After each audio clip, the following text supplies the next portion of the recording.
In a quiet neighborhood in Atlanta, Georgia, lived a humble black woman named Amara Daniels. She was respected in her community, worked as a school counselor, and carried herself with grace. Everyone knew her as kind, calm, and compassionate. She never looked for trouble, and trouble never found her. Until one day, it did. It started like any other Thursday morning. Amara was dropping off care packages at a women's shelter, something she did every week. But as she stepped back into her car, a white woman came running, shouting, "That's her. That's the one who stole my wallet." Confused, Amara froze. A small crowd gathered. Within minutes, two police officers showed up. They asked her to step out of her car. "I think there's been a mistake," Amara said softly, still holding a bag of diapers in her hand. "I didn't steal anything." The woman insisted. She claimed Amara had followed her into a store earlier that day and took her wallet from her purse. "I've been volunteering all morning," Amara tried to explain. But the officers weren't listening. They placed her in handcuffs. In front of everyone. A man from the shelter tried to speak up for her. "She was just here helping us. She didn't go to no store." Still, they took her away. As Amara sat in the back of the police cruiser, she wasn't angry. She was hurt. Her heart ached, not just from the humiliation, but from the disbelief in everyone's eyes. She thought of her husband. How would she even begin to tell him? You see, no one knew who Amara's husband really was, and soon they were going to find out. Back at the precinct, Amara Daniels sat quietly on the cold metal bench, her wrists aching from the cuffs. She looked around the holding room. Loud voices echoed from the cells behind her, others waiting, angry, pacing. But Amara sat still, no tears, no shouting, just silent strength. Her silence wasn't weakness. It was the calm before a storm. Because while the world didn't know who Amara truly was, they especially didn't know about the man she married, Nathaniel Nate Daniels. Nate Daniels was no ordinary man. By day, he was a quiet author and entrepreneur. But beneath that humble exterior was something far more powerful. He was a former federal prosecutor, turned high-profile civil rights attorney, and the founder of a law firm that specialized in defending the wrongly accused, especially minorities who faced injustice. Nate had built his name taking on powerful institutions and winning. He didn't crave attention, but when he moved, people noticed. When he spoke, even judges listened. And when it came to his wife, there was no line he wouldn't cross. At 3:47 p.m., his phone rang. It was Amara's friend, Layla, who had seen everything unfold from across the street. "Nate," her voice shook. "They arrested Amara. She didn't do anything. Some woman accused her of stealing. The cops just..." That's all Nate needed to hear. He stood up, calm but focused, and reached for his coat. His assistant, Thomas, saw that look on his boss's face, the one that meant war was coming. "Prep the file," Nate said, eyes locked ahead. "We're suing the city." At the precinct, Amara's hands were finally uncuffed. They hadn't officially charged her, but they also hadn't released her. The officers mumbled about investigating further and keeping her for questioning. She looked up as the door creaked open. A man in a tailored navy blue suit walked in, tall, composed, with the steady walk of someone who knew every inch of the law and every weakness of the system that tried to twist it. The officer at the desk raised a brow. "Can I help you?" Nate didn't flinch. "You already did enough. I'm here for my wife." "Sir, we're still in the process off. She's leaving now. And you're going to hand me the name of the officer who made the arrest without cause, and the woman who made the false report." The air changed. The officer hesitated. "And you are?" Nate pulled out a leather case. Inside it, a card with gold lettering. "Daniels and Justice, LLP."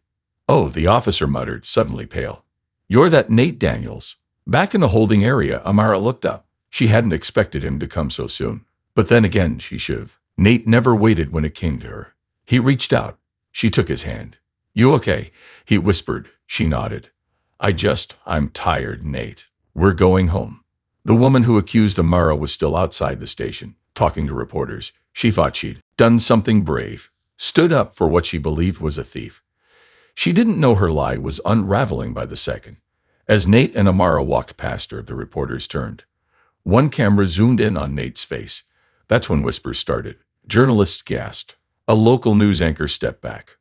"Wait, is that Nate Daniels, the civil rights attorney?" Within minutes, #NRADaniels was trending on Twitter. People were furious. Video clips surfaced from the shelter showing Amara delivering supplies at the exact moment she was supposedly stealing a wallet. It wasn't just about a mistake now. It was about how quickly a good woman was treated like a criminal because of her skin, her silence, and someone else's lie. By midnight, Nate had already filed legal notices. The city would face public embarrassment. The department would face internal review. The woman who lied? She was being charged for making a false report. But Nate didn't do it for revenge. He did it for justice, for Amara, and for every quiet woman who'd been humiliated and ignored. By the next morning, Amara Daniels was no longer just a counselor at a small school. She was news. Across social media, hashtags like hashtag Justice for Amara, hashtag Believe Black Women, and hashtag Daniels via System trended. Video clips showed her handcuffed with groceries in her hands.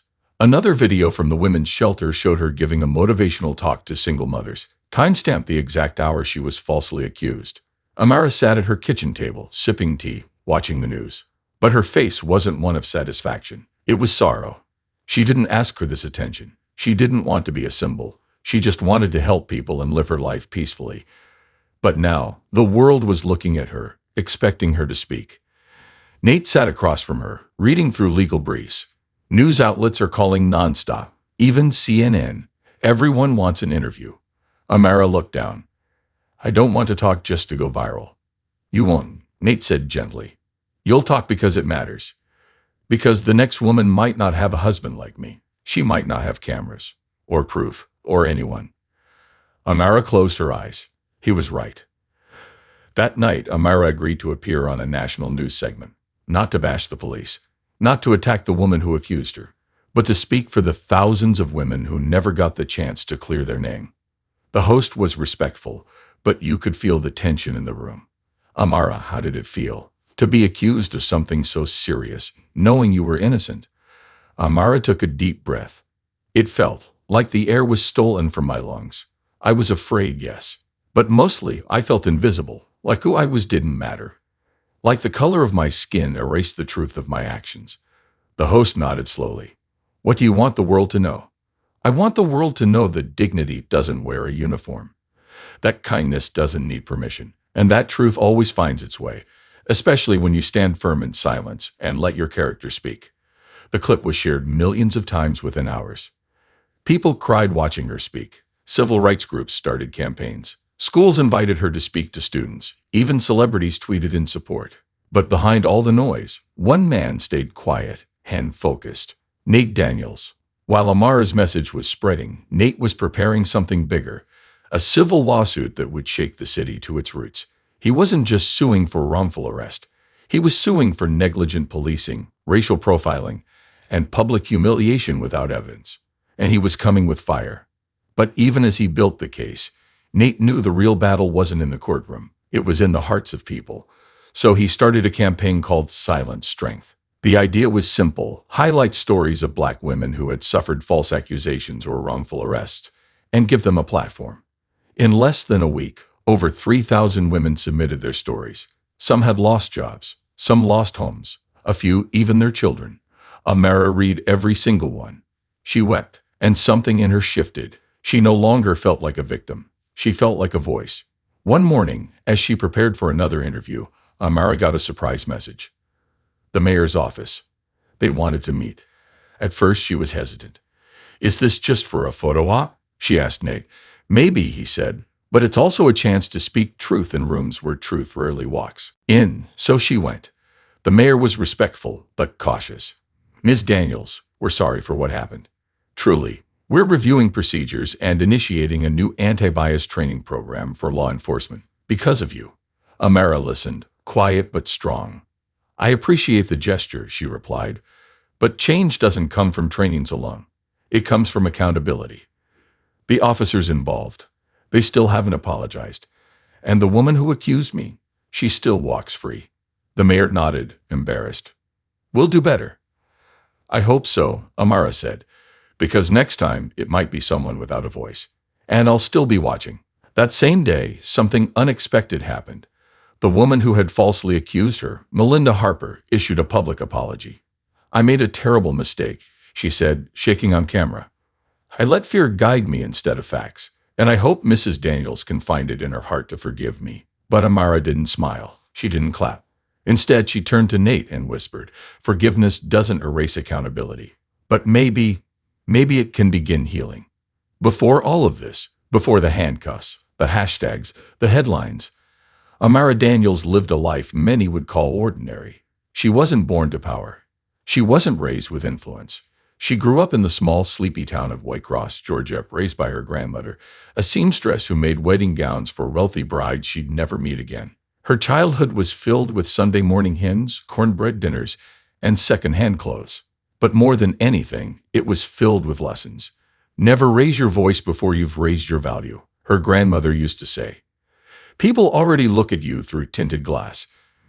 Make sure your reflection shines bright enough to break it. Amara didn't understand those words fully back then. But now they made sense. After the lawsuit was filed and her national interviews aired, Amara found herself getting letters from people all across America. Mothers who said, "Your story gave me the courage to speak." Daughters who wrote, "Now I know silence isn't weakness." Even pastors and professors sent invitations, requesting her to speak not as a victim, but as a vision. But Amara remained careful. She didn't want fame. She wanted change. One Saturday, she stood in front of a small group of teenage girls in a rundown community center on the edge of Atlanta.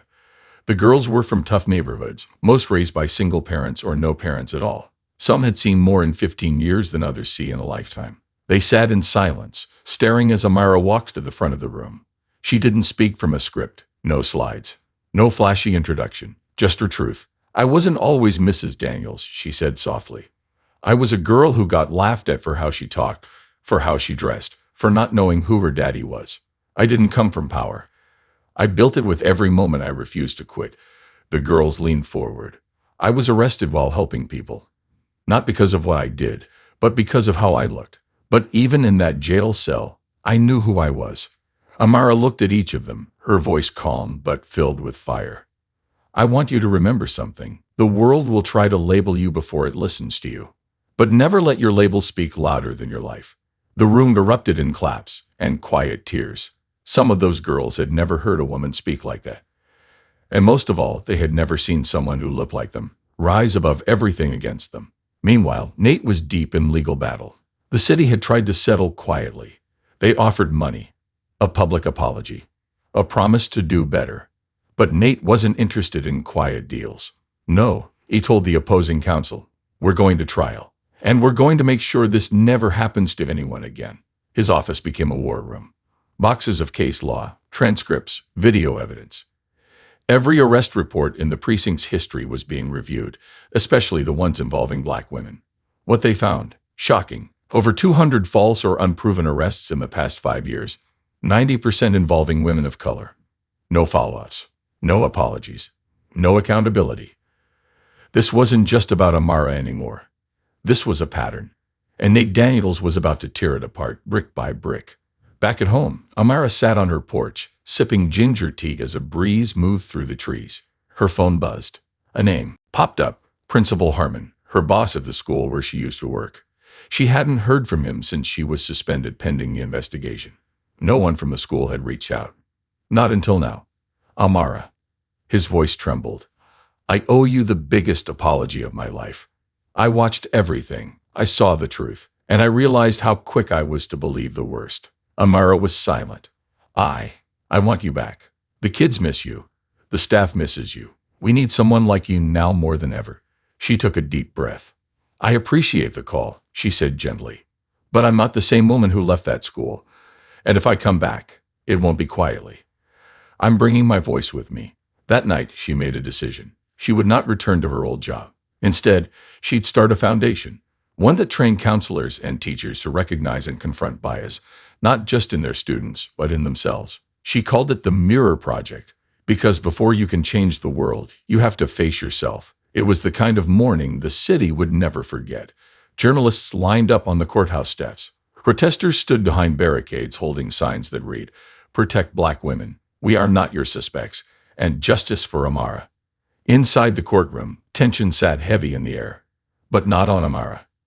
She walked in beside Nate, her head held high, her dress simple but elegant, her presence like a lighthouse, strong and unshaken. This wasn't just a lawsuit anymore.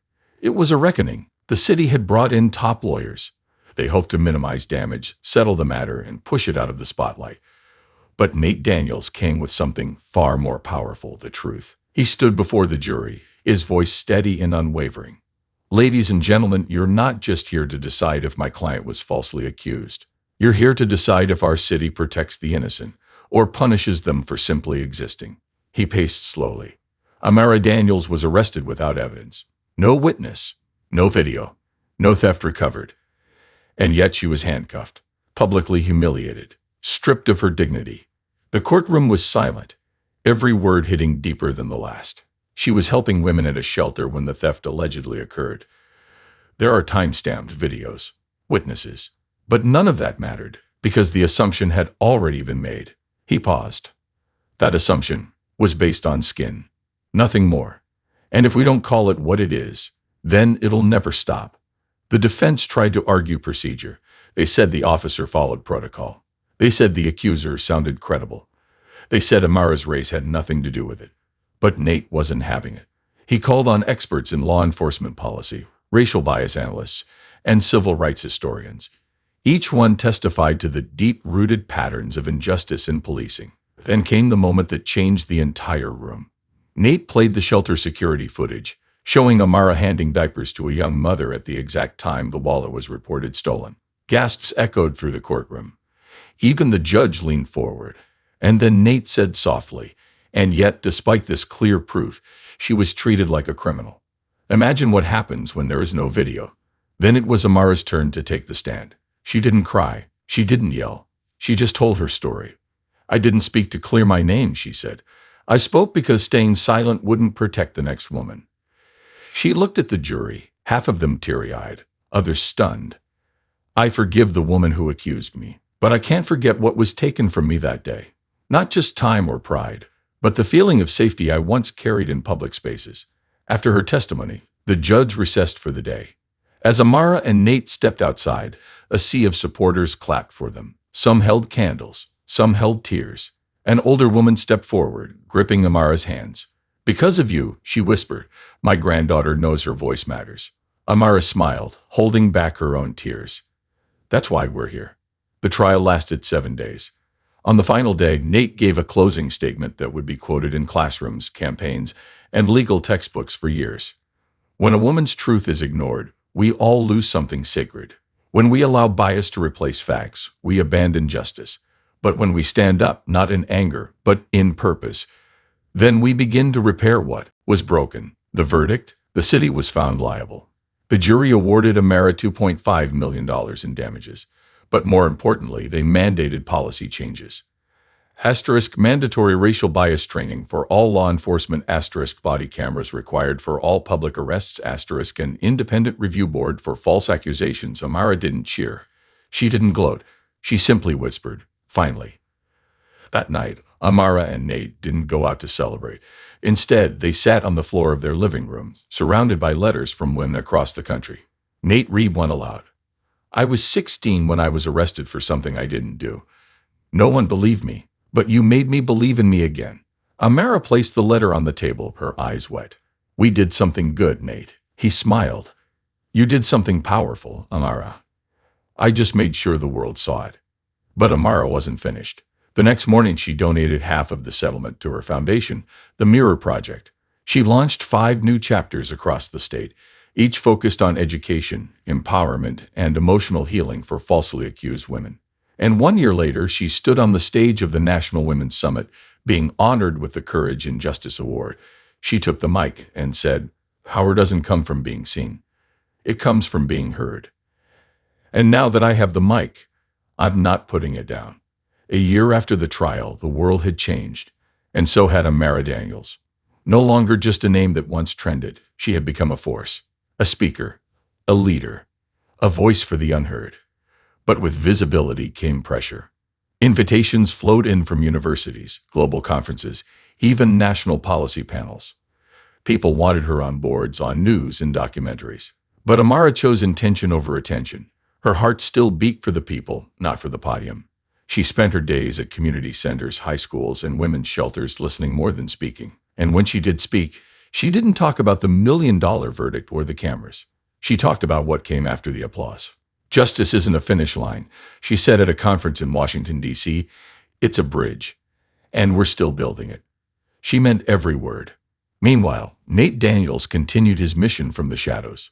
He turned down celebrity clients and high-paying corporations. Instead, he focused on cases like Amara's, unseen stories, buried voices, everyday people crushed by broken systems. In 1 year, his firm freed 26 wrongfully accused individuals. His legal team grew. So did his reputation. But no matter how powerful he became, he always told his staff the same thing. Our job isn't to win. Our job is to uncover truth and let it shine. One afternoon, Amara got a call from a producer at a major network. We want to do a feature documentary, the woman said, excited. Your story, your journey, your marriage.